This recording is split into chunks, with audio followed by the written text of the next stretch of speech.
Hello and welcome to another Talking Tropes mini. We're returning to Kipo in the Age of Wonderbeasts on Netflix, which just had its third Woohoo! and final season. Yes, I'm Hannah, and I'm so pumped to be here with you, David. I'm so excited about season three. I enjoyed it a lot. I don't know if you have different feelings, but I'm psyched to talk. Yeah, I don't know if I just was not in the right headspace this week. We're like leading up to an election, things are feeling dark, very grim. I'm thinking about the future and it's not so bright. But I don't know. I came out of season three and I was like, did I even like this show? Did I even like seasons one Oh and man, two? So I like went back and listened no. to, our pod that we did on seasons one and two. And I think even back then I was like having some reservations like yeah, the plot is a little simplistic. It's very, it doesn't really like the nuance. It doesn't really like character depth.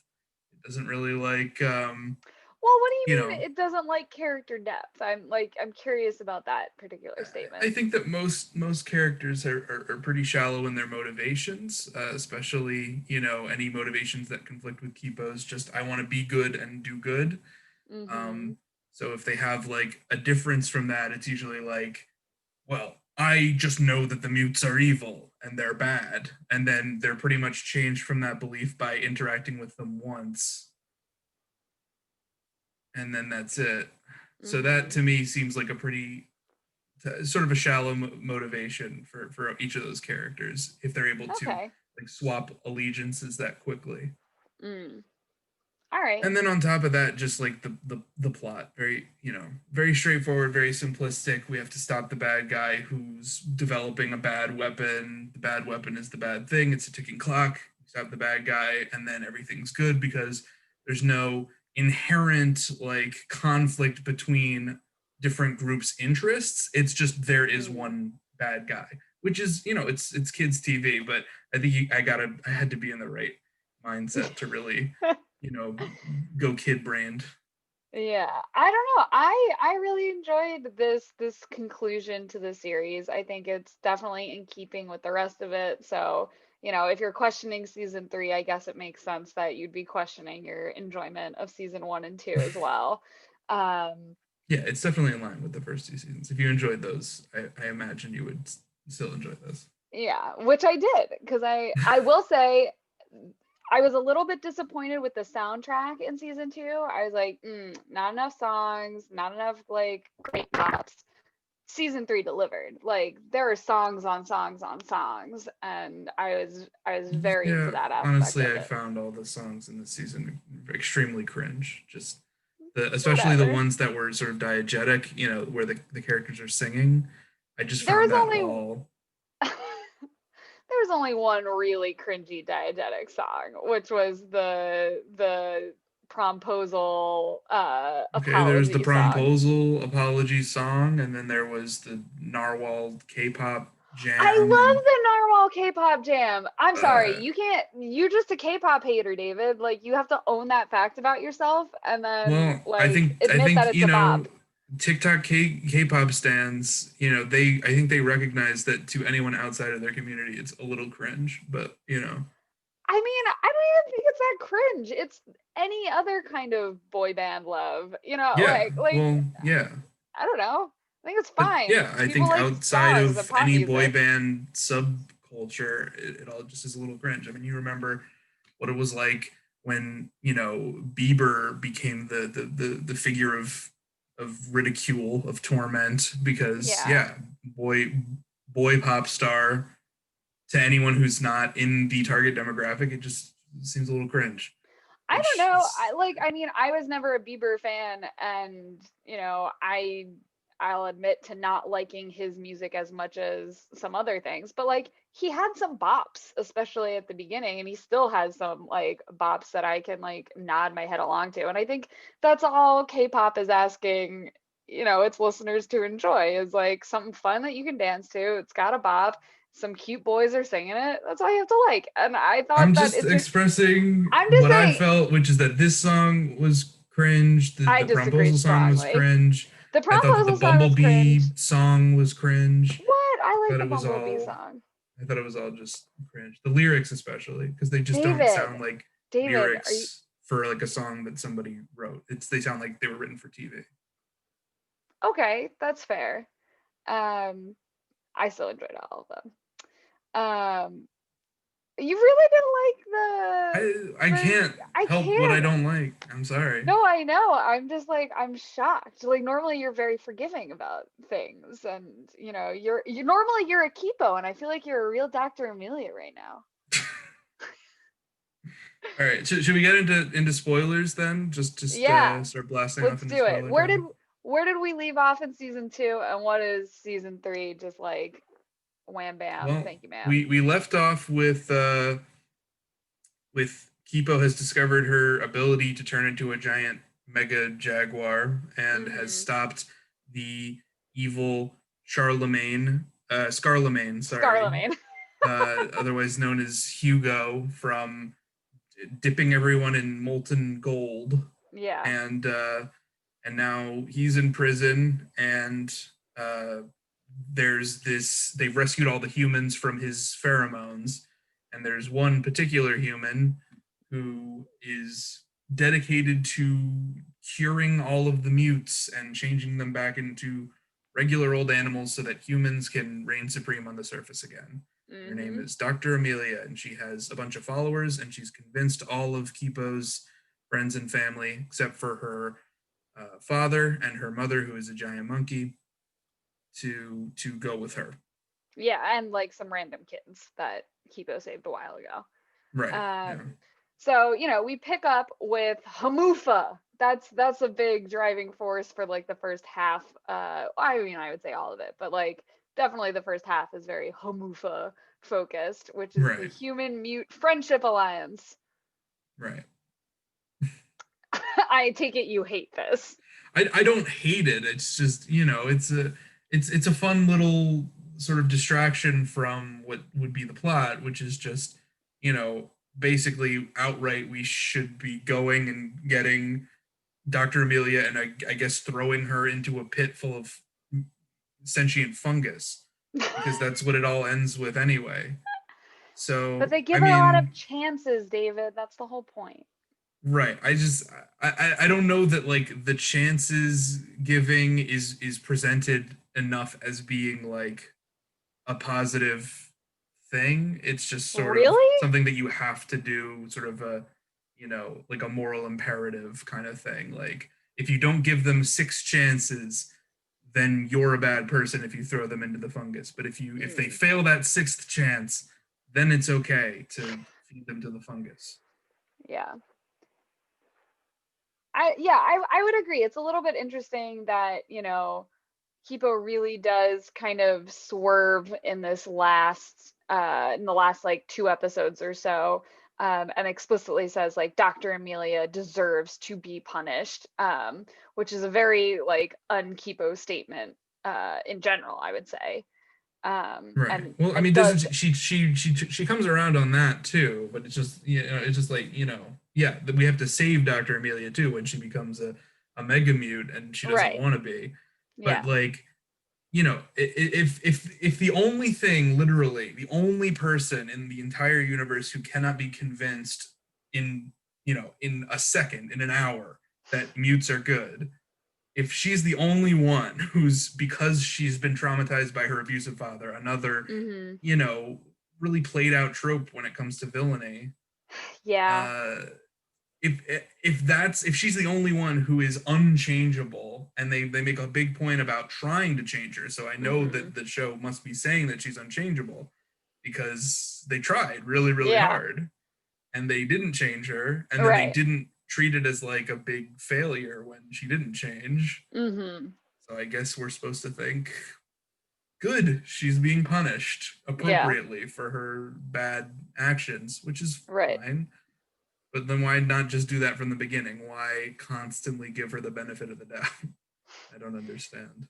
Well, I think it's like you said, you have a moral obligation to give people that option. Okay, Though maybe I, give them a chance, but like seven different chances where every single time she, you know, is double crossing you. I mean, doesn't that just kind of doesn't it teach a story about like giving people way too many chances?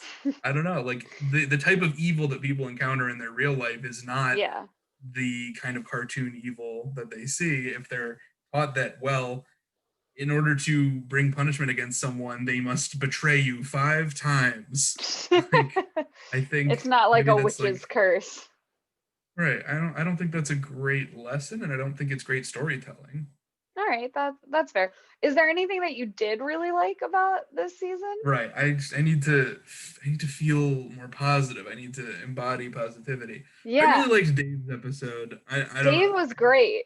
I love a good, backstory of an immortal being. Uh and especially one that's like a parable.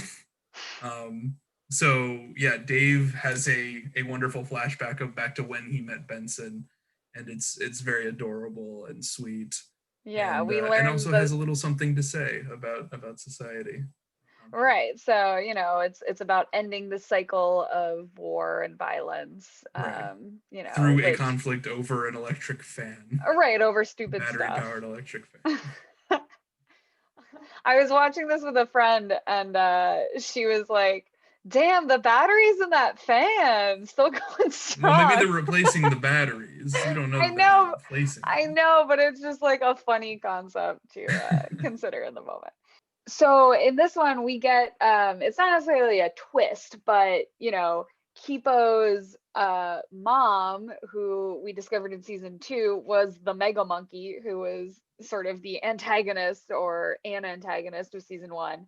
um she gets cured in this season, which I think is a little bit expected based off of what happened. Right. It would be kind of um dark to just have her be that forever right, right. and never get to, hug her Communicate. child or her husband ever again. And always have to Yeah. communicate by means of having Scarlemagne put out blocks for her or, interpret her charades or whatever. Right. Though, the same person who I was watching this with, she was like, why didn't she just like use a tree and write it out in the ground? And I Well, was that like, would be hard to read as well, I think. I guess, but like they've got people You'd who have can to fly fly, very high up. right? Like, I don't know, give her a long stick. Like she'd figure it out. Let her practice. Um, but yeah, I mean, it's a minor stupid plot hole. Yeah. But she comes back into her human form, and so we get a nice little reunion episode with her and Kipo, and the dad, whose name I'm forgetting in this instance. Leo. Leo, yes. Um, so there's a nice reunion with all of them, and I will say I really loved how much like Wolf was like officially a sister, especially with both parents being there, and like Kipo being like, no, you're a part of this family, and being just as much welcoming of Benson and Dave as well, into their family, Right. The which I found don't know, family it is was very nice. extreme in this one, It's including strong. Hugo. Yeah. Yes. So yeah, Yeah. just Leo and Song are just the eternal parents of anyone who doesn't have Have parents. They're parents. very open family, very, very Brangelina, whatever it is. Lots of Yeah. adoption is what I'm saying. Yeah, Um, but it's great. It's wholesome. But I really like the episode where Kipo's mom, she gets cured, and they're like, okay, so we need you to make a vaccine for this cure so that none of the other animals will get cured. Um, and like, a lot of stress to put her under after having been a monkey for 13 years. Plus, she's trying to reconnect with Kipo and reconnect with her daughter. Um, and I really liked this episode. I thought that it was nice, it was fun. I like the B song, unlike some party poopers, David, whatever. Um, yeah, your I mileage thought may this was a vary, I fine guess. enough episode. I didn't have any particular issues with like the messaging or the character development. I felt Hmm. like Song was a little underdeveloped after that point, but that's Yeah, to be expected. She's the parent character in a we described it last time as being very much like a divergent story or like right, YA post apocalyptic, and those stories tend to have the child on their own for most of it. right. it's a kid adventure story, like we get a Right. little bit of Sokka and Katara's dad, but we don't get a lot. Right. But I just, yeah, like their relationship doesn't really continue to develop much after that. It's just sort of That's like, true.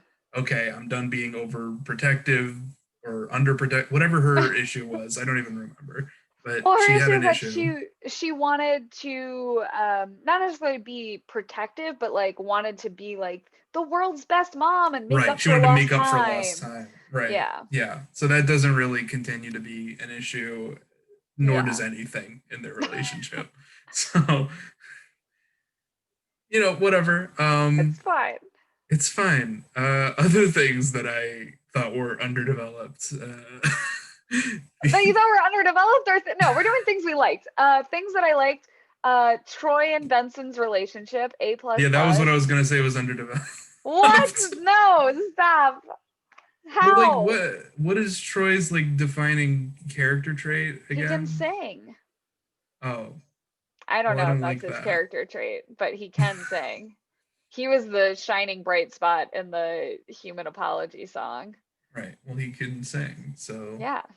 no need to develop I don't that know. any further. He like picks locks and like is very supportive and like I don't he doesn't need to be more developed than that. It's fine. Well, You have a I suppose boyfriend. no one needs to be more developed, but I think if we're having basically one romantic relationship and it's defined entirely by like plot lines like I need to ask this person to the prom, just be yourself. All right, I'm being myself, asking my significant other to the prom. Yeah. And like that's the end of the thing.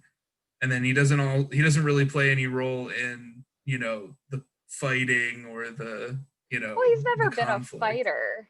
Well, he doesn't have to be, but I mean, he should play some kind of role in the climax if, Benson is He or did. He something. led everybody to safety. Okay. Well, good job. Good job, Troy. I'm sorry.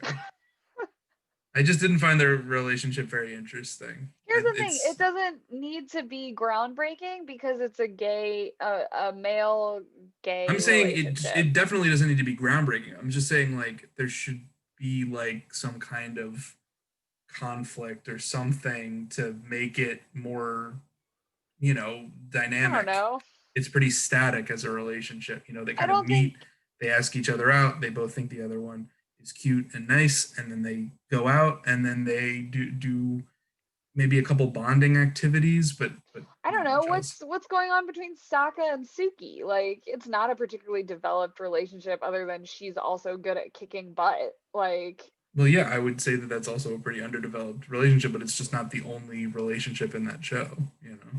I mean, it's one of the few canon relationships. Like Aang and Katara, like I mean, I don't know. I guess there are more. But like still, I don't know. I think this relationship should be given a lot more leeway, especially because the groundbreaking nature of it is just literally the fact that it's gay characters in a children's TV show. Um, Right, again, I'm not asking for anything groundbreaking. I'm just saying, like, can they have an argument? Can they face some kind of challenge together? Can they work together to solve a problem? Can they do something other than just smile at each other and kiss and carry on? That's all. oh my God, you're so cynical.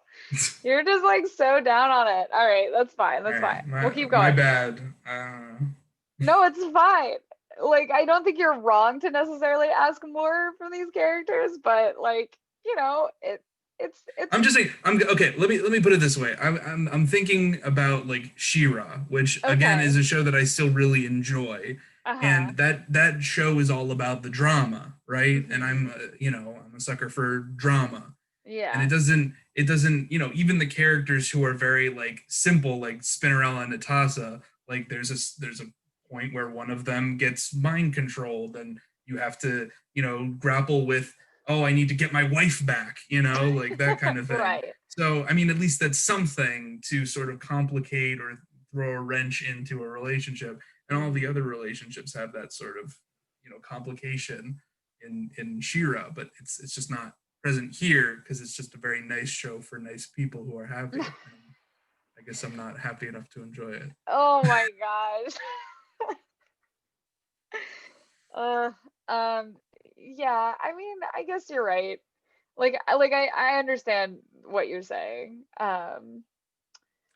Although on the It other was just hand, so fun. to I will express that I did have fun. I did have fun watching it, but it's just yeah. I mean, in more comparisons to Shira, I do think that more shows should include proms as part of major plot events. Yeah, and I and I've been mean, advocating for this since I saw the Shira prom episode, that almost every universe could use some a kind of prom. prom that goes terribly wrong as a great set piece in your action adventure for kids.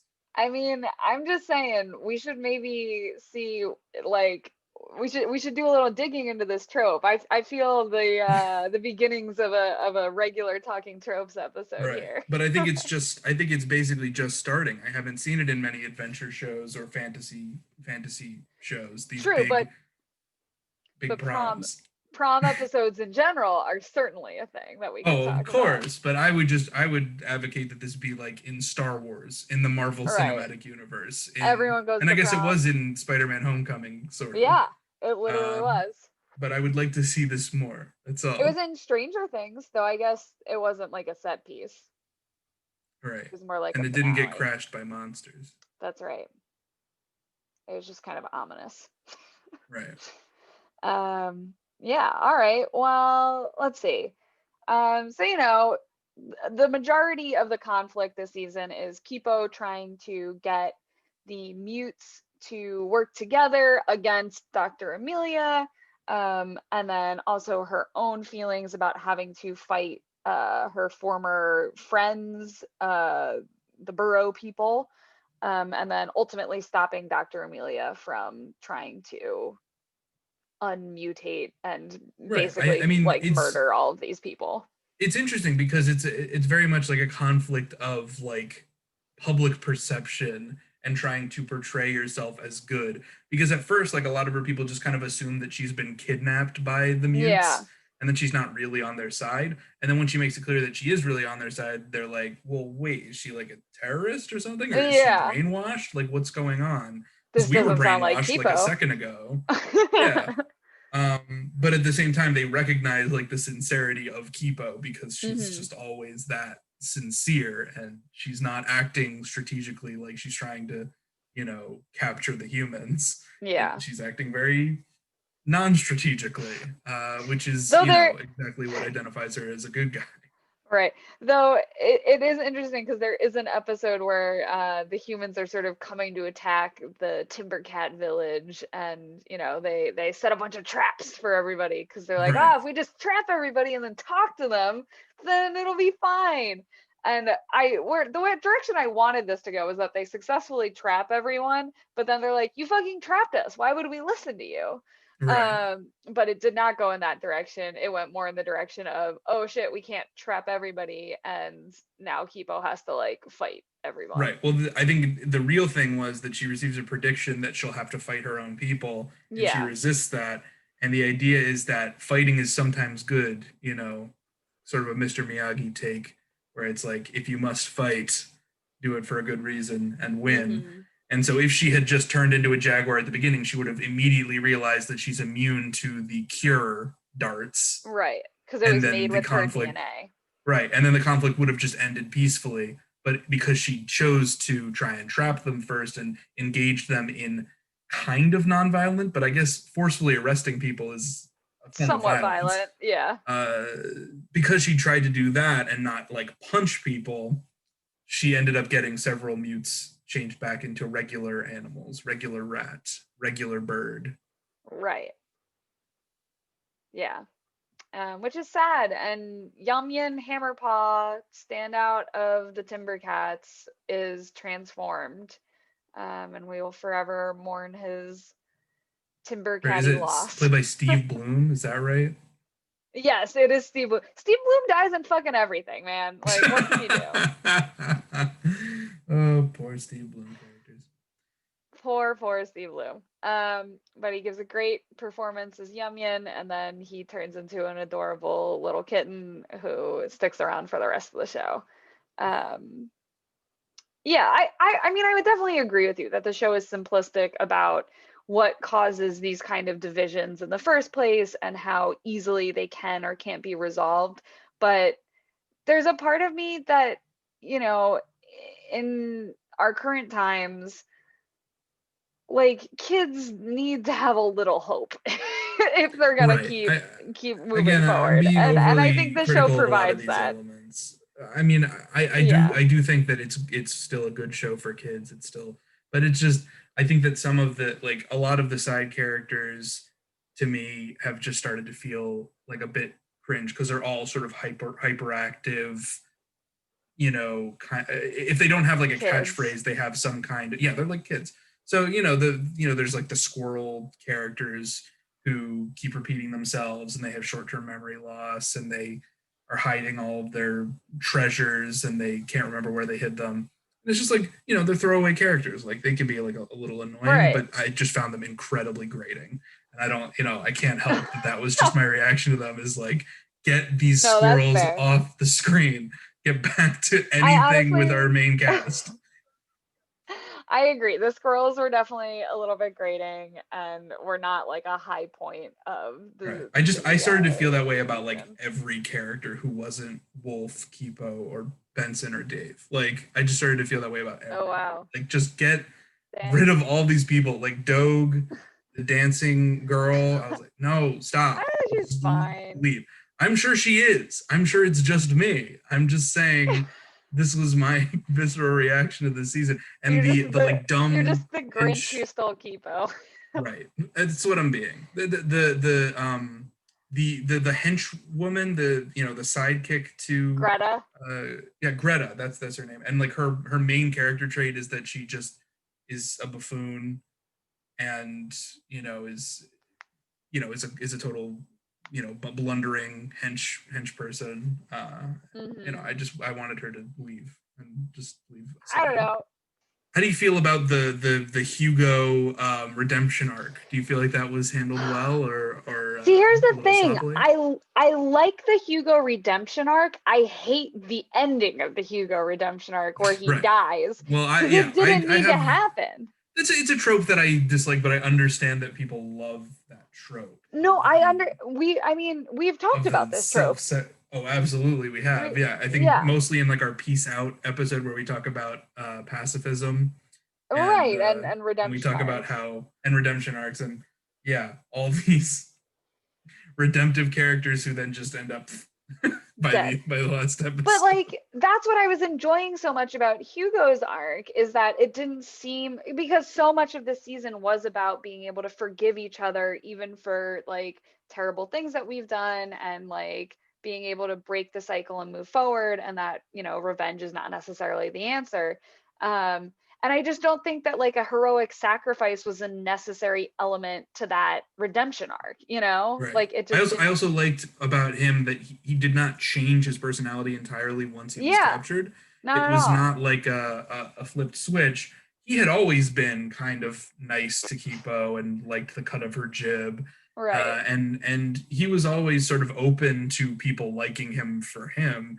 He just Hmm. was sort of afraid that they were going to abandon him. He had those abandonment issues. Right. And also, he still continues to be like a pretentious dick in Exactly. certain And ways, he which continues to be like, well, I'm a pragmatist. yeah, We have to capture Dr. Amelia and hypnotize her with monkey juice. right. This is my character trait. So I liked that as well. Yeah. Yeah.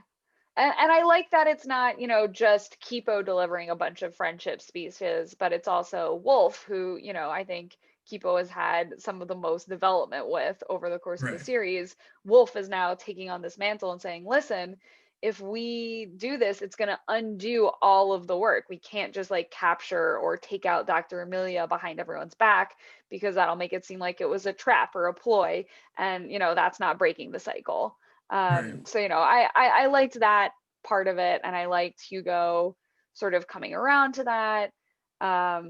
Yeah, I don't know. I thought Hugo was great this season. A plus on Scarlemagne slash Hugo. F minus on the fact that he drives a car into a Mega Mute's head and then dies? Question mark. Like Guys. it doesn't. It's like very unclear in the show what he actually did. He just kind of like bops her in the face, and then like the flamingo car like crashes, and it's like, oh, I guess he's Hurt. dying now? Yeah. Shrug, question mark. Of trauma. Yeah. I don't know. You know, I think that the climax, you know, it was a big fight against a giant mega mute version of a human. It's a You kaiju know, fight. I guess kaiju fight. I guess it was all kind of leading up to that. It's hard to have a show about wonder beasts that does not involve two giant wonder beasts fighting. Yeah.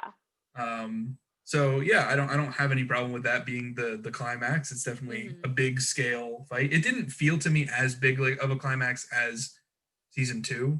I don't know if Right. that's just because I connected more with Scarlemagne as a villain. Hmm. Um, but I think it was pretty solid. Do you want to talk about the epilogue, or do you have more to say about the Um, show? what I did want to just touch on Dr. Amelia a little bit Right. before we move forward. Um, what did you think of sort of the I mean I feel like I got a sense for what you Yeah. thought a little bit about we get her tragic backstory. Right. Well, she Um, had a dad who yelled at her, and then so that explains her ideological opposition to just like speaking one on one to a mute. I mean, she like has like deep conversations with you know makes deals with mutes and like you know mhm. recognizes their intelligence, but just is a human supremacist and would be Yeah, like, well, yeah, sure, they may be very nice and fine, but I would be happy to rob them of their sentience in exchange for humans being the rulers of Earth again. right, Um, because dad was really strict about that. And also I killed my brother because of it, question mark? it's just another beat to be like, well, she's irredeemable, and that's Yeah. why we know about it, is because she has to be irredeemable so that we don't have to redeem her because we don't have time to, we don't have the Right. space to that we had with Hugo to like let her fail again and try again and fail Right. again and have her, you know, be conflicted on an ideological level like Hugo is. Hmm. But instead it's just like, well, you messed up this many times, you injected yourself with crazy monster serum, and then you lost yourself in the sauce, you got lost in the sauce, And then and you then tried we to cured stab you because Kipo we're with a mirror. nice. Yep. Sad Kipo. So um yeah, and then we throw her to this weird to Fungus, fungus thing. to Gus. What was his name? His name is Gus. The Gus, episode was right, because Fun he's Gus. fun. Right. Yeah. I guess also, yeah, we don't get to, you know, he doesn't get to be redeemed or, you know, learn to No, better relate to people because no, not at all. he just sits there with one friend, I guess. That's his boon. Yeah. It's whatever. It's a climax. You got to get rid of the villain because the villain is bad. And Yeah. everybody else is fine. They're just humans, so they Everyone can else is be fine. turned good or bad based on whoever's in charge. You Hmm. know, it's a story of you know, it's a story of white supremacy where the white supremacists, after the leader is gone, just immediately realize their mistake. Though, I mean, it's before the leader is necessarily gone. That's true. It's That's true. that the white supremacists can be argued out of their white supremacy. Right. But to be Which fair, their white supremacy is based on the idea that just like they've literally never talked to a mute ever, right. which Yeah. like It's is not again, it's a is not shallow show for usually kids. It's for right, kids. exactly. And like that's fine. All right, the epilogue, let's do it. So Hugo dies, and now there's like a monument to him, and so the epilogue is sort of narrated as Kipo speaking to the monument, and then everyone has a picnic. Yeah. Um, I wonder if this episode was animated later. Would they choose to erect a monument to a dictator I as a, know. Well, he you know, saved Kipo. well, It's I mean, you Snape. could say the same thing about, you know, Thomas Jefferson or you know, maybe not Christopher Columbus, but Thomas Jefferson certainly did other things besides be a slave owning white supremacist. Right. But but you know, Should are we we have a really going to statue? make that the focus of our cartoons that are meant to, you know, last No, for but a he long time? changed, David. It's like if Thomas Jefferson let all his slaves go. I Right. know. Would that be It's enough? weird for sure. So yeah, I Um, mean, I like great for everyone's him that he glow gets up. to be a statue because that's what he always wanted, was people to worship him as a king. Yeah, So again, it's like not great for his arc either. yeah. because he should be learning to be humble and not need to be beloved by everybody. He can be loved by the people who remember him. What if he had just had a little grave and we saw Kipo visiting that grave on the Right. 5-year anniversary of his death? Yeah. That'd be nice. Kipo gets a cool haircut. I like her haircut. That's very true. I mean, everybody has a glow up Yeah. because it's 5 years later. Wolf's is great Except hair. except Dave, because I guess he that's an age, so I guess he wouldn't. Dave gets a glow up and a glow down once per episode. Exactly. Um, Um, but what I really take away from this is, if you remember what we were talking about last time, was that one of the really interesting things about Kipo as a show is that it sort of sets us up to imagine a world after the end, which for yeah. kids is sort of this important mythic pedagogical, you know, myth formation. Sure. I'm phrasing this badly, but you know, it's important right now to try and imagine a world after this, because the world that we're in right now is kind of apocalyptic. Collapsing a It little feels bit. like it's collapsing. It feels like there's no future. So the ability to imagine a world afterwards, and what it seemed like it was building towards, was kind of an anarcho-syndicalist sort of thing where all of the mutes would have their own little communities and they would all work together to build, just sort of insulated but Connected. but insulated but connected societies where we support each other, but we're not under any particular governance or rule. And what we get out of the epilogue is 5 years later, basically everything has sort of returned to 21st century, capitalist society, just without, a president necessarily. I mean, it doesn't seem like there's like a store, like I don't know that. Well, there's a restaurant, and Right. there's like a public transit system. The point of the imagery is that it's presenting it as a sort of return to normalcy. Now, Sure, yeah. because they don't stipulate on how the system would be different fundamentally, they're not stipulating on Right. what is worth throwing out in our current society and what is worth replacing. It just comes across as like, well, if you get rid of the white supremacy in the post-apocalyptic world, then you can have a return to normalcy, and then everything will be nice and normal again for you. I mean, I guess, but it definitely, I don't know, it seems, Hopeful. I don't know, it seems like it's definitely hopeful, but I think it seems like a jump in logic to just say like, oh, they've returned to like a capitalistic society, when No, I'm not saying it that they doesn't seem did. like, okay. It's just the imagery. I'm reading it symbolically, not literally. Do you understand? Okay. So Yeah. I'm not saying that this show ends with a recreation of a capitalist system and Benson's fry store is McDonald's. Right. But what is portrayed as normal in this new world that they've constructed after the fall of civilization is people standing in line to go to a restaurant to eat fried snack foods, and riding public transportation to get where they're going, and living in a city, in a rebuilt city with buildings and skyscrapers and these things. Instead, it's not a bunch of people living in the woods, sharpening their claws on timber and then so it doesn't yarn. Right, so it doesn't feel as radical to you as you would like it to have. Well, not as much as I'd like. It just not as much as it seemed like it was heading towards in the last season. Is what I felt like we were really proposing something as like, hey kids, can you imagine a world where everyone just helps each other and where everyone is just doing their best to do what they can to help the world, and where it's not sort of where it's not just everybody living in an individual house with a nuclear family and living, and commuting to work and then buying McDonald's. Like, all right. I think we were imagining something fair. more, but it didn't pan out that way, which is fine. All right. Yeah. I don't know. I think it's still a nice ending. We get to see Kipo romping with the mega mute dogs who Wolf sort of tames. Right. Yeah, that was nice.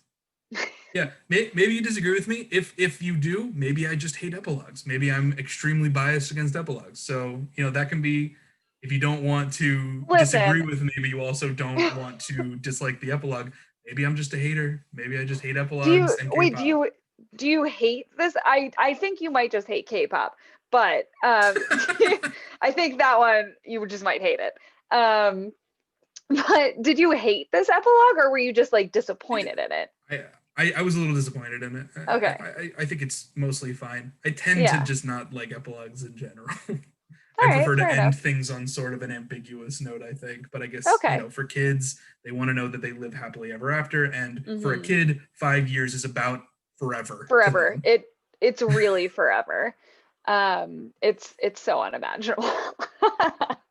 Yeah, but I had a blast with Kipo. I think, like we said earlier, if you enjoyed seasons 1 and 2, you will absolutely enjoy season 3. I think it ends on a really fun note. There's definitely some dark twists, some Yeah. emotional moments. I, I would definitely still recommend this show if you like watching creative animation, good fight scenes. Yeah. All right. Well, that's kind of all I have to say. I don't know if Yeah, there's same anything here. else for you. I hope you guys enjoyed this mini. Next week we still have our Stanley Tooch coming out for you. Keep an eye out for that.